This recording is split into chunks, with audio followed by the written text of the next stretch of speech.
Merci et bienvenue à tous dans le décryptage de ce jour. Nous sommes mercredi et on ne cessera de vous remercier parce que le temps est précieux pour tout le monde. Alors consacrez quelques minutes à nous suivre, à nous écouter et à nous envoyer aussi vos différentes réactions, ce qui est très important pour nous parce que on doit toujours continuer à apprendre, à se perfectionner, et cela c'est grâce au concours de tous, de quiconque aimerait aussi la volonté de nous compléter dans tout ce que nous faisons. Et nous pensons que cela sera toujours très capital pour nous. En actualité, les assises qui se déroulent au centre financier relativement aux réformes de la justice, en principe, ont touché à leur fin, c'était hier. Mais ça va continuer maintenant dans des ateliers. Et les magistrats sont mécontents du déroulé des états généraux. Voilà encore un problème. Donc, on ne va jamais dans de telles assises pour créer encore des problèmes. Pourquoi les magistrats sont mécontents du déroulé des états généraux de la justice? On va lire un peu cette petite note. En RDC, la désapprobation des magistrats s'est fait entendre mardi 12 novembre. Mardi, c'était hier, parce qu'aujourd'hui, nous sommes mercredi 13 novembre 2024. Lors de la fin des états généraux de la justice, ouverts à Kinshasa depuis une semaine. L'objectif était de tenter de diagnostiquer les maux de la justice congolaise, qualifiés de malades par les plus hautes autorités, notamment le président de la République, parce que c'est de lui que venir ce débat-là. Théâtralisation. Voilà le terme employé par les syndicats pour dénoncer des irrégularités. D'abord, dans l'organisation, le Conseil supérieur de la magistrature, organe de gestion du pouvoir judiciaire en RDC, a été exclu des préparatifs et de l'organisation des états généraux. La manière dont les participants ont été sélectionnés pose problème. Donc, les participants à ces assises-là. En conséquence, l'intersyndicale de la magistrature affirme que les participants ont été triés sur le volet. Pour Henri Dianda, secrétaire général de l'intersyndicale du secteur, c'est une évidence. La manière dont les participants ont été sélectionnés pose problème. Nous ne savons pas d'où ils viennent. Ils ont été recrutés parmi les participants des partis politiques. Quelle est la qualité de ces personnes qui viennent poser un diagnostic pour que la justice de notre pays fonctionne comme il se doit? Question posée. Les orateurs qui sont venus exposer et les thèmes qui ont été abordés, nous avons l'impression qu'ils ont été sélectionnés et orientés. Bon, on s'arrête un peu là. Et maintenant, s'il en est ainsi, déjà que les magistrats manifestent leur mécontentement, c'est-à-dire qu'on n'aura pas résolu le problème. Il est aussi vrai que comment ont été sélectionnés les participants et les intervenants. Comment ça s'est passé? Parce qu'à de telles assises, c'est tellement très très capital pour la survie de la nation que tout ne doit pas être fait à la légèreté. De telles assises, on ne doit pas sélectionner des gens comme ça. Ce sont des circonstances où, avant qu'on qu'on sélectionne d'abord quelqu'un, on doit tenir compte de sa qualité dans la société. Ça doit être un acteur majeur, un acteur pertinent, c'est-à-dire de par sa capacité à réfléchir, à émettre une lecture profonde. Parce que là, diagnostiquer, ça voudrait seulement dire aller en profondeur pour dénicher les causes de la maladie. Alors, ce n'est pas donné à tout le monde. Et ce n'est pas de n'importe quelle manière on devrait sélectionner les intervenants. Sinon, voilà, ça va donner lieu encore, au lieu de résoudre le problème tant décrié, déjà ça s'annonce très mal. Quand il y a des mécontentements de la part même de ces opérateurs de justice, de qui on attend la correction de la qualité de la justice, la qualité des décisions, ça veut dire que les décisions à rendre soient effectivement des décisions relatives aux faits ainsi qu'aux lois de la République. Mais si déjà il y a un tel problème qui est soulevé alors que c'était déjà la fin hier de ces travaux-là, qui devraient bien sûr continuer en atelier, mais là ça devient maintenant autre chose. Donc vous comprendrez que tout reviendra sur les épaules sur le manque de cette bonne foi-là, ou la détermination de nos politiciens. Parce que notre justice, il n'y a pas autre chose à dire là-dessus. C'est la politique, c'est nos politiques qui ont toujours rendu malade cette justice. Ils n'ont jamais laissé cette justice être indépendante du pouvoir, de l'exécutif. Depuis Mobutu jusqu'à ce jour, on est toujours dans ce même champ-là. Alors, vous pensez que, souvenez-vous, ça c'est un peu, on essaie un peu de boucler les travaux qui étaient réalisés en 2015, où on avait 350 recommandations, lesquelles n'ont été appliquées qu'à 1%. Et alors, vous pensez que si nos politiques ne s'alignent pas sur la droite ligne de laisser l'indépendance, d'obéir, d'observer l'indépendance de la justice en RDC, on ne s'en sortira jamais de ce tunnel aussi sombre que ça, avec toutes les conséquences possibles. Pour changer l'homme congolais, le politicien congolais, ça ne demande même pas des assises. Laurent Désiré était venu, qui jouait encore. Il n'y avait que l'assise. Quand Étienne Tshisekedi dit, on va cesser de le répéter, parce que le Congo, nous avons un sérieux problème. Nous ne regardons jamais, nous ne consultons jamais notre propre histoire, même une récente histoire. C'est là que nous avons beaucoup de faiblesses. Mais nos ennemis, eux, fonctionnent avec l'histoire et ainsi que le présent, et pour mieux se projeter. Regardez par exemple, quand James Kabarebe parlait de certains de nos généraux qui étaient envoyés à Goma, il parlait de Constant Lima. Je parle de ça pour soutenir ce que je venais de dire, que nous, notre faiblesse en tant que Congolais, nous jetons tout de suite la minute qui suivra toute l'histoire, même la récente. Nous ne fonctionnons pas, on ne fonctionne pas, nous ne fonctionnons pas conformément à notre histoire. Mais alors, comment on saura alors évoluer?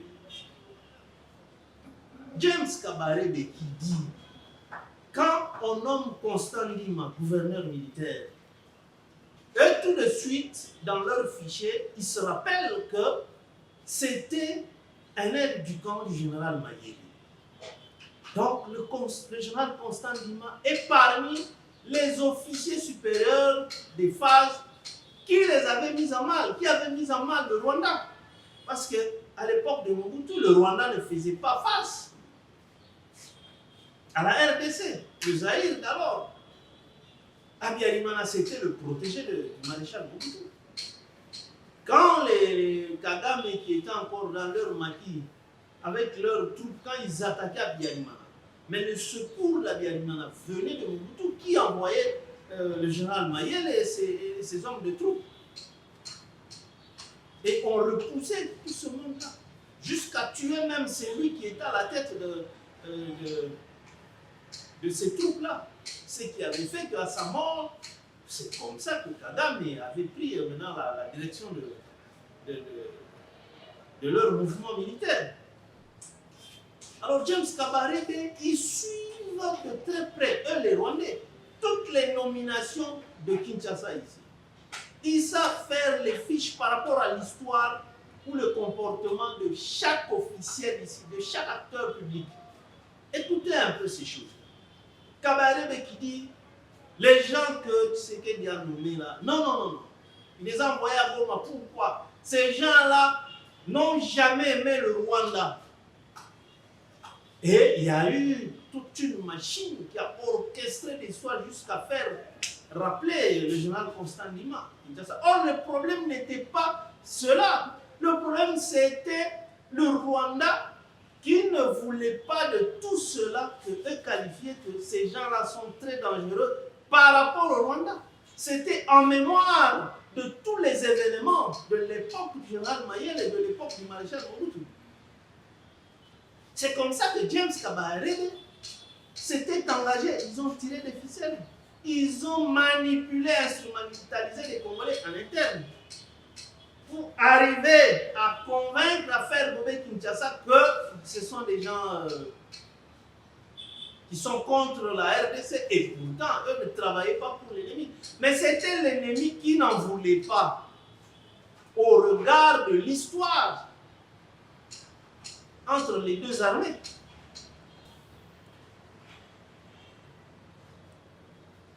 Quand le général Mayel était tombé, mais les Rwandais avaient beaucoup célébré. Parce qu'ils avaient peur de lui. Maintenant, ils sont contents quand on place à Goma un général, un gouverneur militaire qui leur fait honneur. Là, c'est bien. Les Rwandais sont contents. C'est de cette façon-là que eux manipulent, à travers même certaines organisations, où il y a des financements pour peut-être accuser faussement tel ou tel acteur de manière à obtenir son interpellation sur Kinshasa. Souvenez-vous, ici, nous avions dit qu'il n'y a pas de militaires de Mobutu, il n'y a pas de militaires du maréchal Mobutu. Ce sont des militaires formés avec l'argent du contribuable congolais. Et nous disons encore une fois merci au VPN de défense, pour avoir, je ne dis pas que nous avons écouté, mais seulement, étant donné que nous avions suggéré pourquoi donc qu'il fallait consulter tous nos anciens officiers généraux, du moins ceux qui ont ce statut-là, ce profil-là de breveté d'état-major. Et heureusement, on a vu les 6, bien qu'à la retraite, mais ce sont des véritables militaires. Tous nos anciens chefs d'état-major ont été reçus par le ministre de la Défense, Guy Modiambita. Bon, on n'a pas besoin de chercher à savoir qu'est-ce qu'ils se sont dit. C'est mieux que ça reste gardé secret, mais nous pensons qu'ils auront la tâche de penser un peu tout ce qui se passe, comment ce commandement qui apparemment n'arrive pas à répondre à ces missions les plus régaliennes. La défense du territoire national. Comment du mi-octobre jusqu'à début novembre, on perd plus de 12 localités. Ça voudrait dire qu'on n'a pas un commandement capable de défendre le territoire national. Mais au contraire, ce même commandement nous pond un communiqué selon lequel les FARDC s'engagent à respecter le cessez-le-feu, mais lequel l'ennemi n'a pas le temps de respecter. Au moment où nous parlons, il y a toujours des combats. Les M23 ont encore attaqué sur l'axe Mpinga-Nyabiondo. Il n'y a pas 11 heures. 11 heures de temps pendant que nous parlons. Et ça provoque des déplacés. Mais pourquoi alors nous faire un communiqué où vous devez vous engager à respecter le cessez-le-feu? C'est mieux de se taire, c'est mieux en tout cas de garder silence que de prendre de tels communiqués. Bon, maintenant vous avez fait ce communiqué-là, il n'y a pas 3 jours, où vous vous engagez à respecter cette histoire-là de cessez-le-feu. Bon, voilà que l'M23 continue à attaquer maintenant. Vous faites comment?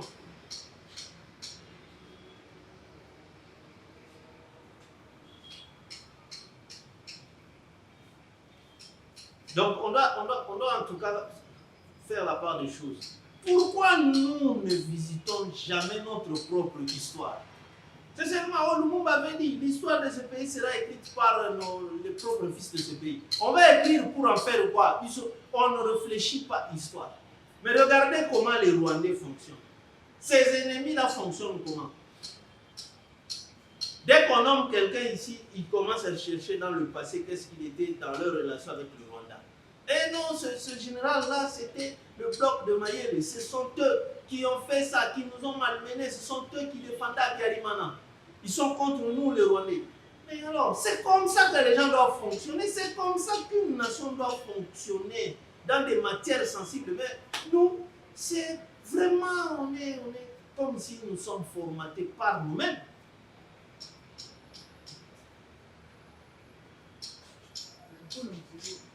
Aujourd'hui, ils ne veulent pas de Ouazalendo. Kagame n'en veut pas.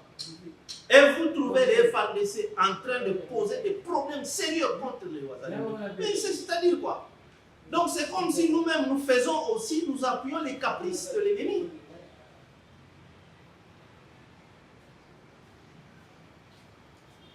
Il faut qu'il y ait des sanctions contre les chefs militaires, les responsables des FARDC qui laissent aller les troupes au front, les Ouazalendo qui se battent quand ils sont attaqués, ils demandent secours, des renforts ne serait-ce qu'en munitions, jusqu'à ce qu'ils se retractent, ils se replient, ils détalent les positions. Et alors en quoi l'ennemi est plus puissant que nous? En actualité aussi, c'est une délégation des parlementaires congolais composée de 11 députés nationaux est en mission officielle à Kampala, en Ouganda. Depuis ce mardi 12 novembre 2024. Donc la mission ira du 12 au 19 novembre. Donc c'est depuis hier que cette délégation parlementaire est allée est en Ouganda. Alors il faut noter que cette délégation est chapeautée par Lambert Mende Omarama. Et à l'ordre du jour, ils vont discuter sur les opérations conjointes FARDC UPDF. Bon, c'est là où les choses doivent être sérieusement scrutées. Évidemment, même s'ils ne devraient pas publier tout ce qui vont aller là-bas, mais nous savons, c'est déjà à la suite du passage du président de la République en Ouganda. Moi, j'ai toujours cru qu'il n'y a jamais de honte aussi à négocier dans une certaine mesure. Pour tout ce qui était fait à l'époque de Joseph Kabila n'est pas toujours à rejeter. Il n'est pas question d'aimer l'individu Kabila, mais de voir comment aussi la même crise ou la même situation a été autrefois gérée. Ce n'est pas la première fois que cette même rébellion fasse incursion, ou pas incursion même, parce que l'incursion c'est entrer et ressortir, occupe nos terres, les mêmes villages, les mêmes localités. Et à l'époque pire, la M23 avait même occupé Goma. Et c'est là que Joseph Kabila était parti à Kampala pour négocier avec Museveni. Mais si nous, on a d'abord pris le temps pour comprendre que Museveni a une mainmise sur cette rébellion, on ne voulait pas en parler, on fait semblant, Museveni est notre partenaire, mais c'est faux. Quand Joseph Kabila était voir Museveni, c'est là qu'il a négocié avec lui pour récupérer Goma sans combat. Museveni a accepté. Il a ordonné et la rébellion avait quitté Goma.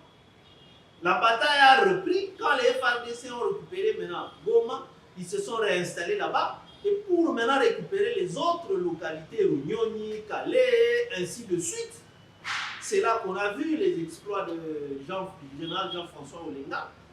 On a vu les exploits de Mamadou Ndala que nous continuons à honorer. Le président Félix est allé en Ouganda. Évidemment, ils en ont parlé avec Museveni pour mettre fin à cette histoire-là. Parce que, eh bien, écoutez, si Museveni n'était pas derrière cette rébellion, eh bien, Bunagana ne serait jamais pris. Parce que les M23, pour entrer à Bunagana, ils sont passés par l'Ouganda. Donc, c'est lui qui a ordonné, qui a autorisé, et qui les a accompagnés avec des blindés ougandais, de l'armée ougandaise. Mais l'histoire est celle-là. Comment on pouvait mettre ce monsieur-là, l'Ougandais-là, de côté? Non. Parce que si aujourd'hui, lui, il est d'accord de bloquer sa frontière avec la RDC, mais c'est fini, les M23 vont se retirer de Bunagana. Parce qu'ils ne vont pas accepter d'être en tenaille. Ils vont se retirer. Parce que ce ne sont pas des frontières rwandaises, mais c'est plutôt des frontières ougando-congolaises. Bon, ça a pris du temps pour que le gouvernement arrive à comprendre que Museveni est dans ça. Ça fait combien d'années que nous sommes dans cette opération-là de l'UPDF fabriquée contre pour défaire les rebelles des ADF? Combien d'années? Bientôt 3 ans. Mais ces rebelles-là qui étaient estimés à plus ou moins 2800 ou 3000 éléments, il faut 3 ans pour défaire une rébellion ou un groupe de 3000 rebelles. Non, ça c'est autre chose. L'Ouganda est en train d'exploiter nos minéraux. Ça c'est une triste réalité. Et qu'est-ce que nous gagnons en contrepartie? Parce qu'on n'a ni la sécurité, l'insécurité continue toujours. C'est toujours, oh non, on a défait le bastion des NDF quelque part. Vous avez défait pour finalement, pour arriver à quoi? 3 ans. Mais vous devenez une MONUSCO bis. Une MONUSCO bis. Est-ce que l'Ouganda peut vraiment venir nous aider encore? Bangouana, Bazapika, Bazana. Qu'est-ce que nous on a envié à ce pays-là? Bâtiment ou quoi? Voilà que nous nous oublions. Mais elle fonctionne, il scrute l'histoire de ce pays chaque jour de nos relations. Si on a une difficulté ici qui a fait éliminer beaucoup de nos militaires ex-phase à Kitona. Mais c'était un général ougandais qui dirigeait la base de Kitona. On a vidé beaucoup de nos anciens militaires par une nourriture moins appropriée, empoisonnée presque. Et ils sont morts en série. Mais nous nous oublions. Nous préférons être gentils avec ceux-là qui nous tuent chaque jour et qui continuent à nous faire du mal. Voilà, la délégation est allée là-bas avec Lambert Mende en tête. Bon, nous pensons que lui, il avait fait 10 ans ministre, le porte-parole du gouvernement sur Joseph Kabila. Il était devenu comme le ministre des mots qui énervent. Maman en faisait même sa chronique sur RFI. Et le Sphinx l'avait même surnommé Chapeau national. Bon, il est temps d'aller aussi mentir nos ennemis. Il faut les mentir pour nous obtenir cette solution-là. Il ne suffisait pas seulement de mentir les Congolais.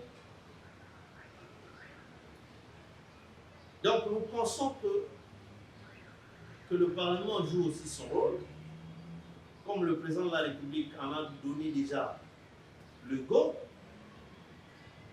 et on a un problème, nous devons être habitués à revendiquer les résultats dans tout ce que nous faisons.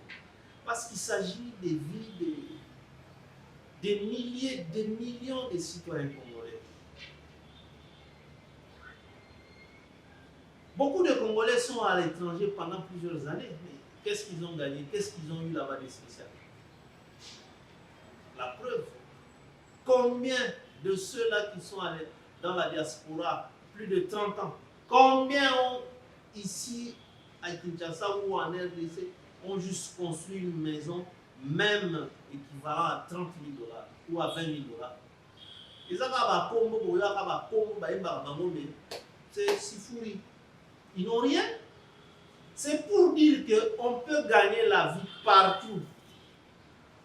Même ici en RDC, on gagne.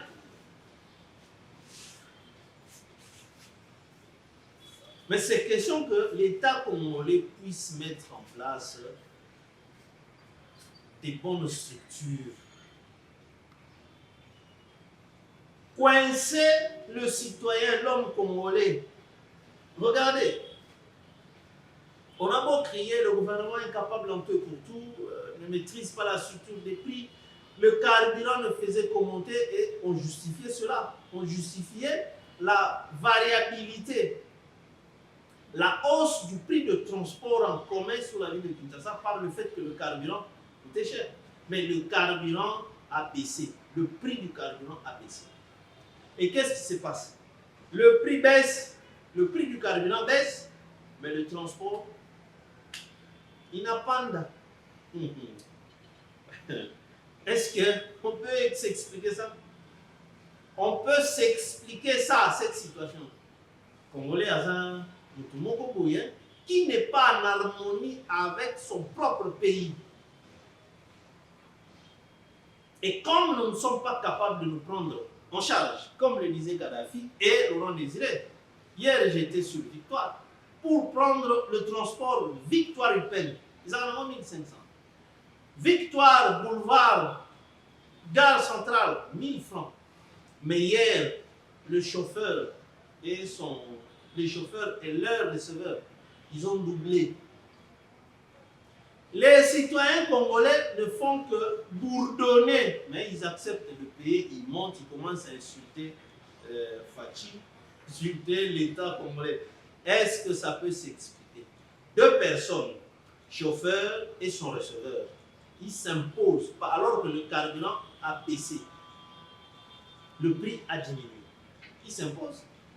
Quel est ce Congolais-là, en ce moment-là, qui a pu se dire carrément que voilà, tout serait bon. 1000 francs, 1000 $. D'ailleurs, le carburant a diminué. Personne. Mais on commence à vous donner, oh non, ça c'est quel pays? Vraiment, ce gouverneur ne travaille pas. Mais est-ce que si vous vous opposez aux caprices et du chauffeur et de l'autre, la police viendrait intervenir? Qu'est-ce qui ne va pas? Voilà. Ils vont obéir à masse. Donc, nous avons un sérieux problème, c'est d'abord nous-mêmes. Nous ne sommes pas en harmonie avec notre nation. C'est pourquoi, des fois, on n'arrive pas à émettre des stratégies pour trouver solution à des problèmes. Voilà, nous venons des assises des États généraux de la justice. On peut dire que ça termine en quelle poisson, parce que quand la corporation des magistrats s'en sort mécontent, dites-nous, on doit s'attendre à quoi? Ceux qui sont partis de là tout contents, ce sont nos politiques. Donc il y a un sérieux problème. Il y a un sérieux problème. Mais les politiciens fonctionnent sur base de leur propre intérêt. Ce sont des égoïstes, la politique où il y a du tout simplement parce que regardez tous ceux maintenant qui se déploient des conférences pour appuyer la démarche du régime. Non, le président a dit on doit changer. Le président n'a pas dit qu'on doit changer la constitution, non. il a parlé de la révision. Même à Kisangani, concernant le nom, est-ce que la Constitution lui donne les prérogatives de nommer une commission qui va faire ce travail-là? Question mark. Regardez, lisez la Constitution. Donc, les mêmes qui se battaient hier pour défendre la cause de Joseph Kabila, ce sont les mêmes qui aujourd'hui se déploient. J'ai vu un autre dans une conférence. En tout cas, mon cher ami, Toulisana.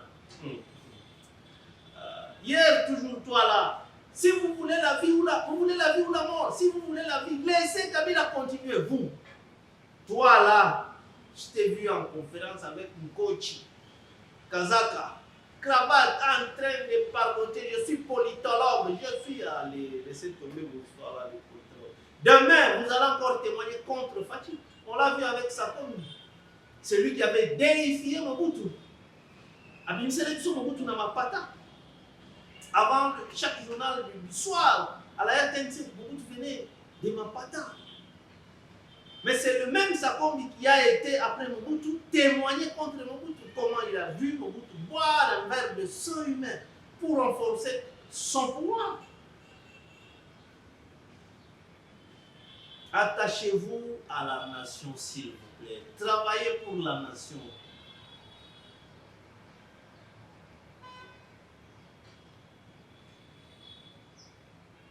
Le Congolais est facile à être transformé. Mais le général Kassoumou Kaboui, comment il a réussi à transformer les Congolais les plus qui étaient dangereux dans la rue, des bandits, aujourd'hui, il devient utile à la société.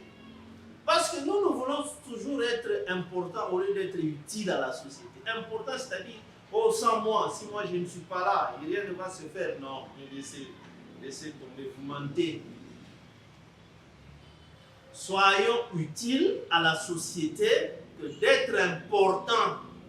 Non, chercher à être important, souvent, c'est dans l'imaginaire. Mais quand on est utile, c'est ce qui a de la valeur. La société a besoin des gens, des personnes utiles, et non des personnes importantes.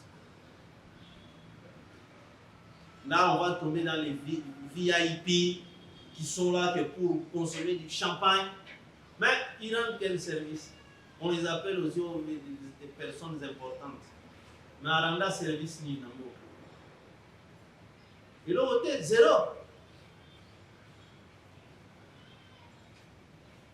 Donc, nous devons vraiment fonctionner sur base de notre propre histoire. Ton raisonnable histoire n'a sauté. C'est pourquoi des fois nous y allons en divagation. Toujours au Kanakoye Baté, qu'est-ce qui s'est passé hier? Pourquoi nous étions tombés hier et aujourd'hui? Et curieusement, nous sommes maintenant condamnés à revivre que les mêmes choses qui se répètent. Est-ce que la crise de l'Est ici, ça ne pouvait pas nous dépasser? Parce que mais on n'exploite pas notre propre histoire. Moi, je souhaiterais que le président de la République convoque tous ceux qui ont participé à la rédaction de l'actuelle Constitution et qui sont encore vivants. Parce que regardez ce qui se passe. Ceux qui se battent pour prendre la voix au chapitre, vous n'étiez pas là, vous ne connaissez même pas l'histoire. Mais les professeurs qui ont participé à la rédaction, qui sont encore vivants, qui ont même parlé, Bouchab, Essango, Mampouya, Banyakou, pour ne citer d'abord que les quatre là, tous disent que la Constitution a été rédigée à Kisangani. Donc ce n'est pas à l'étranger. Mais comment quelqu'un qui n'a pas été là veut à tout prix convaincre les gens que ça a été fait à l'étranger? Nous avons alors un problème sérieux on n'a pas la lucidité de repérer nos propres difficultés. convoquer d'abord ne serait-ce que ces 4 professeurs-là qui ont rédigé la Constitution, que le président les convoque, qu'il échange avec eux pour Sorolana Bango Yomoko. Bango d'abord va l'histoire, il y a Eklokowana et Salema Kiwat, parce qu'ils disent que c'est Akisangani. Mais on vous a fait dire que c'est Salemi Nabapaya et Salemi Pena Libanda Yamboka. Donc, doit-on croire aux témoins vivants ou doit-on croire aux gens qui viennent comme dans cette sorte de flatterie ou de dialogue? Je pense que, en tant que scientifique, nous devons consulter ceux qui étaient là, qui ont participé à la rédaction. Ce sont des fils de ceux. Même Bob Kaba, il explique les choses autrement. Il n'a pas dit que ça a été conçu écrit à l'étranger. Donc, nous ici, on n'est ni pour ni contre. Mais qu'est-ce que nous disons? D'abord, la révision constitutionnelle, ce n'est pas un problème qui va demander d'aller consulter le peuple. La révision est constitutionnelle. Mobutu en a fait autant. Joseph Kabila en a fait autant. Il n'avait pas convoqué le peuple. C'est quand vous voulez maintenant lancer une campagne vers le peuple que toutes ces rumeurs-là, ou tous les soupçons deviennent maintenant de plus en plus crédibles au motif que, non, ils veulent tout simplement changer la Constitution pour s'éterniser au pouvoir. Donc l'initiative peut être salutaire, mais la communication, le mobile et la manière dont on présente l'initiative et le comportement qu'on affiche, met le tout en moule. Et maintenant, ça va dans tous sens. Ça tire à balles réelles. Même dans l'Union sacrée, ils ne sont pas unanimes. Parce qu'ils ne savent pas exactement quelle est l'opération en vue, qui est en vue. Est-ce la révision constitutionnelle ou le changement de la Constitution? Et quand on parle de changement, selon les constitutionnalistes, d'abord prenons André Mbata. Il y a une ancienne émission de l'époque sur Radio Okapi. Quand lui expliquait à l'époque de Joseph, il dit ceci: mais s'il faut changer la Constitution, dans l'entretemps, vous allez maintenant fonctionner sur base de quel texte? C'est-à-dire, vous faites un coup d'État, vous tombez dans l'illégalité. Vous n'êtes plus président de la République. Alors que Mbata nous aide. D'abord, qu'il reprenne ces mêmes explications. Il ne va pas nous dire que la science a changé. Mais non, c'est la position politique qui a changé. La science n'a pas changé. Regardez aux États-Unis. Est-ce que les démocrates qui ont perdu au travers leur candidate, Kamala Harris, ils vont fuir le camp des démocrates pour aller se rallier à Trump? Mais non, ils vont se réorganiser pour attendre au moment venu, se battre pour récupérer le pouvoir. Mais ici chez nous, il n'y a pas d'idéal, il n'y a que des positionnements. Hier, vous étiez avec Chadari. Quand Chadari a perdu, vous fuyez, vous venez chez Fachi. Et quand Fachi va vous dire, bon voilà, ok, la Constitution a déjà réglé mon problème, moi je m'arrête là, je ne me représente plus, vous fuyez encore. Vous allez vous ranger derrière celui qui viendra. Pourquoi? Pour avoir bénéficié d'une nomination. C'est ça la difficulté des politiques congolais. Politique état généraux de la justice n'a pas dessous.